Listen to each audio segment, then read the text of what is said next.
Welcome to the deep dive. Today we're really diving into something quite potent. It's the lyrics from Alison McLean's work, We All Have Choice. Yeah, it's less like song lyrics and more like a philosophical map. Exactly, a map for understanding our own agency.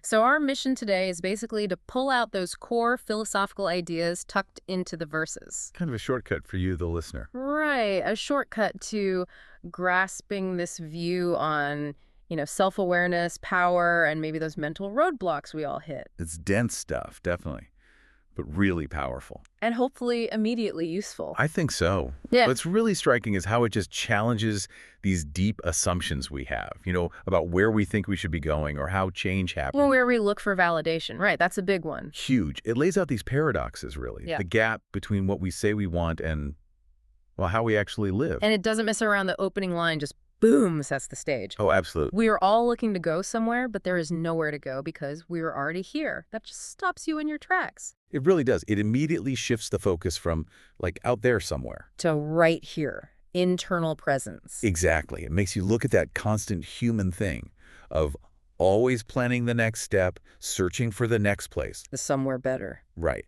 Yeah. And all that energy we pour into looking ahead.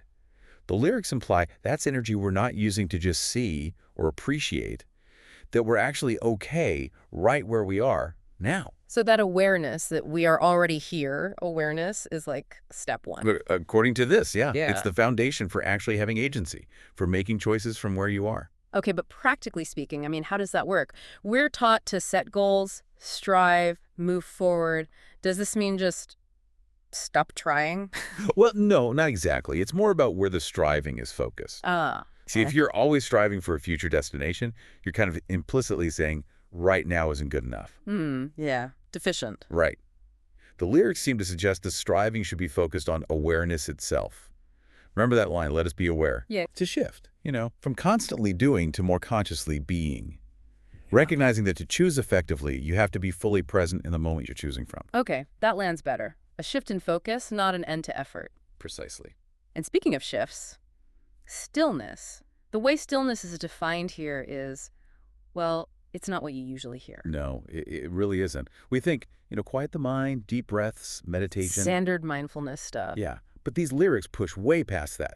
They talk about a state where there is no breath. Whoa, okay, no breath. That's intense. It is. It's not just reducing mental noise. It sounds like transcending the basic physical stuff we link with being alive, with consciousness. So like a state beyond normal existence. It suggests that, yeah, like true deep stillness is something. Yeah. Absolute. Moving past even the body's needs to find this pure state of presence. Yeah, unsettlingly radical is a good word for it. Okay. It makes a 5-minute meditation break seem kind of superficial. Well, maybe it suggests the reason we're always striving and restless is because we can't easily touch that deeper state, that absolute rest. Interesting. Okay, let's shift gears to the chorus. This feels like the heart of the confusion the lyrics point to. This list of, well, errors in thinking. Yeah, the triad of misunderstandings, and it goes on and on and on. It does. So what's the absolute core of it? The central paradox seems to be right there in the first line. We all have choice, yet none of us know it. Choice we don't know we have. What does that even mean in practice? Well, think about it. You have this inherent power, this ability to choose your path, your response. Okay. But day to day, maybe you operate as if you're just, reacting to events, to people, to expectations. Like you're on autopilot almost. Kind of. Yeah. The lyrics suggest agency isn't something you have to get. It's something you're born with, but it's dormant because you haven't recognized it. You haven't become aware of it. So it's not about gaining choice. It's about waking up to the choice you already possess. That seems to be the idea. And that connects right into the next bit, doesn't it? The gap between talk and action. We talk about change, yet we don't live it. Exactly. If your choice-making ability is unconscious, maybe that's why actually changing is so hard, even when we say we want it. We talk the talk. But we haven't consciously chosen to walk the walk because we don't realize the walking is entirely up to us. Okay, so unconscious choice leads to inaction or just rhetoric. And what keeps us stuck in that state? Why is the awareness so elusive? Well, the chorus points to maybe the biggest distraction. Let me guess. Approval. Bingo. The trap of external validation. We are looking for approval, yet the only approval we need is our own. It's stated so clearly, isn't it? This is your internal compass. This is where your power actually resides, according to the lyrics. And all the energy we spend looking for it outside, from bosses, partners, social media. It's just drained away. Energy that could be used to actually exercise that choice we supposedly don't know we have. It really paints a picture of being caught in a loop, doesn't it? Searching outside for a destination, searching outside for approval. A circular trap, yeah. But hang on, can I push back a little here? Sure, go for it. We are social beings, right? Don't we need some level of interaction, some positive feedback from others to function, to feel connected? Is this suggesting we just become, like, totally self-reliant islands? Ignore everyone. That's a fair question. But listen to the wording again. The only approval we need is our own. Okay, only. That's pretty absolute. Right. I don't think it's saying ignore everyone or isolate yourself. It's about the foundation. It's about priority. Okay, so build your self-approval first. Exactly. Make that solid. Then, if external approval comes along, great. It's a bonus. It's nice. Yeah. But it's not necessary for your stability or your sense of self-worth. If it's necessary, you've basically handed your power over to someone else. You've outsourced your agency. Yeah. The source insists keep that power internal. Got it. Okay. Now, let's get into maybe the most potentially controversial bit, the part about fixing things, activism. Ah, yes, the protest part. Yeah, the lyrics claim, we think we can fix something by protesting against it. Now, in a world with so many issues, protesting feels, well, necessary sometimes.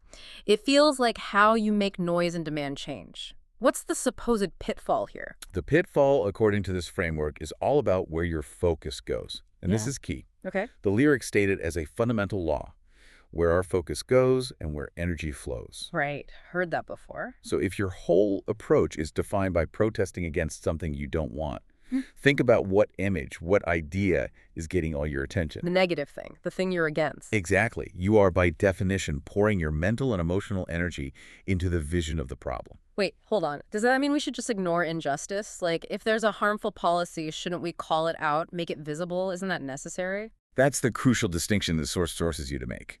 The difference between awareness and sustained focus. Okay. Awareness versus focus. Of course, you need to be aware of problems, of injustice. But the lyrics question the effectiveness of the typical response.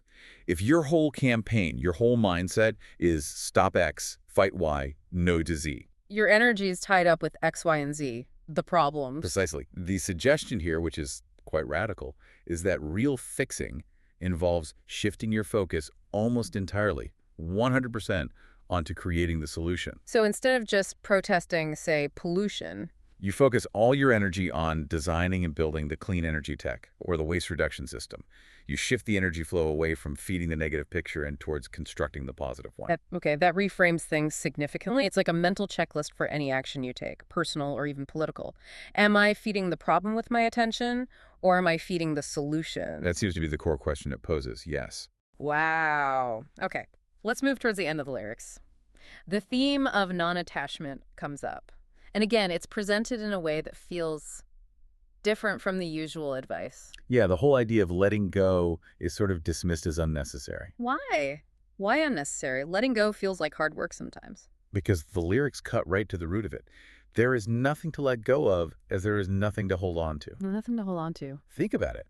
If reality is constantly shifting, constantly in flux, which earlier parts of the lyrics imply, if everything is impermanent, then trying to hold on to a specific feeling or a memory or even a person in a fixed way is impossible. it's like trying to grab smoke. The lyrics suggest attachment itself is the illusion.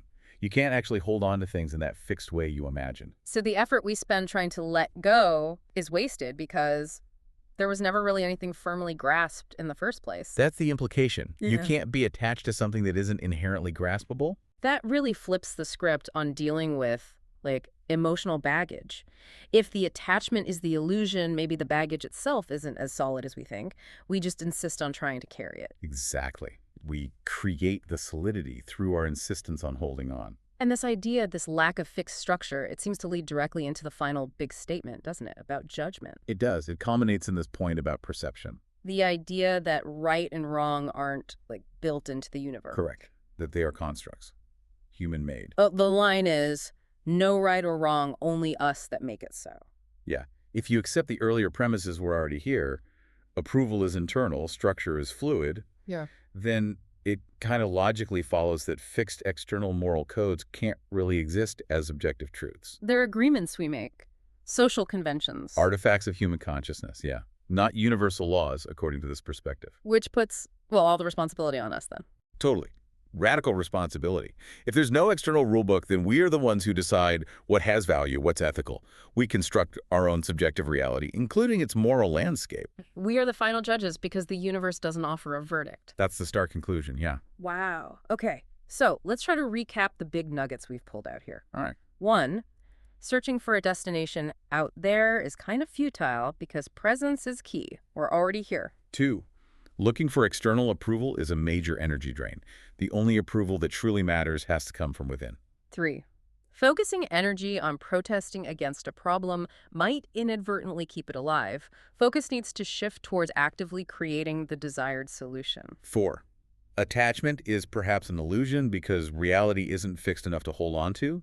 Therefore, letting go might be tackling a non-existent problem. And finally, 5, right and wrong aren't objective truths, but values we create and assign, making us ultimately responsible for our own ethical framework. That sums it up pretty well.